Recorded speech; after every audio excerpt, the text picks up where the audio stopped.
Sawa. Naweza sema nishukuru sana Madam Cynthia, umekuwa baraka sana. Na hiyo ndio sababu Mungu amekuweka chini ya jua. Hiyo ndio sababu, kwa sababu Biblia inasema ya kwamba James chapter 1 verse 27 inasema ya kwamba na ndeni inaokumbalika ndio hii, kuenda kuona widows na walio na mashinda na kushirikiana na wao. Na hiyo imetimia siku ya leo. Umekuja kuona Mama Muthoni ni widow na kuna watoto kama hawa. Na Mungu wetu ni mema. Mungu akubariki na kutendea yaliyo mema na kutendea yaliyo ya haki, kwa sababu ya utukufu wako wa Mungu. Mungu apokee utukufu.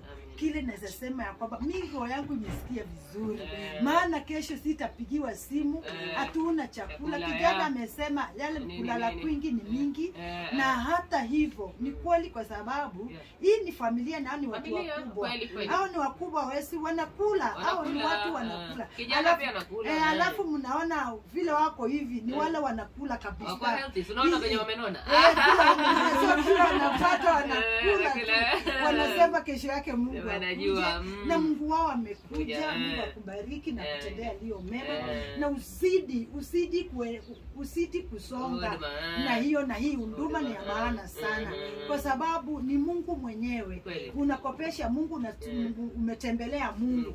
Siku ya leo umetembelea Mungu, na Mungu hana deni na mtu yoyote, na anaenda kutenda yaliyo mema na yaliyo ya haki. Na kama unajua uko na marafiki, uko na marafiki yako, umeona hii nyumba, umeona vile maji inatelemukia kule ikikuja huku kwingine, so ikianza wao walali na jana pia ilinyesha, juzi ilinyesha nyingi sana. Basi unaona huku kunakaa huku kumejaa maji, unaona.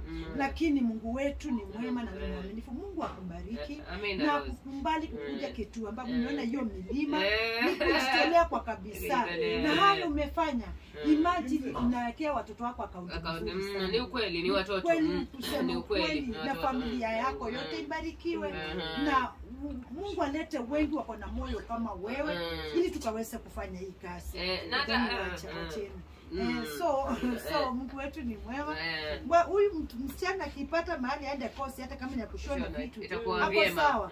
Hata Njoroge apate kosi ya kufanya kitu, atakuwa, kwa sababu hao watu huwezi kusema mambo ya masomo.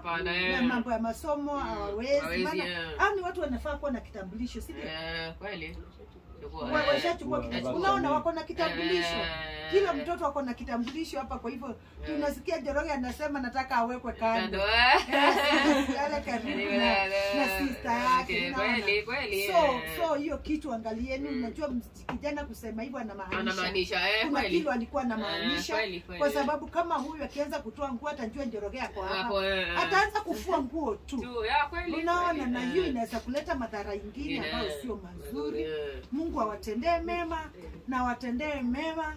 Mimi nimeshukuru yangu yote. Amina. Hata wewe pia nashukuru, kwa sababu wewe ndio uliniambia kuhusu Mama Muthoni. Nisingejua kwa niambia Cynthia, kuna mama pale anahitaji msaada.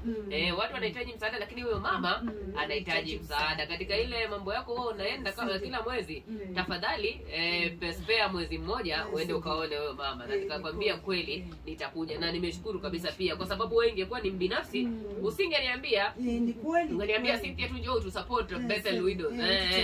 Support. Lakini ukasema hata kama Bethel inataka support, lakini huyu mama ndio anahitaji msaada zaidi. Kwa hivyo pia nakushukuru sana Rose kwa kuangalia kina mama kama hawa pia ule wakati ambapo hatuko. Hiyo pia ni baraka tele sana. Si rahisi, uko na familia yako, uko na changamoto zako, lakini mtu akupigia simu akwambia jamani sina shilingi 100, ile shilingi 100 ambayo labda uko unaenda kununua maziwa, unasema wacha nisinywe maziwa, nipeane. Hiyo pia ni baraka sana. Wewe pia endelea na hiyo huduma vizuri, tutashirikiana pamoja. Kile ambacho Mungu ametubarikia tutabariki pia wenzetu. Asante sana.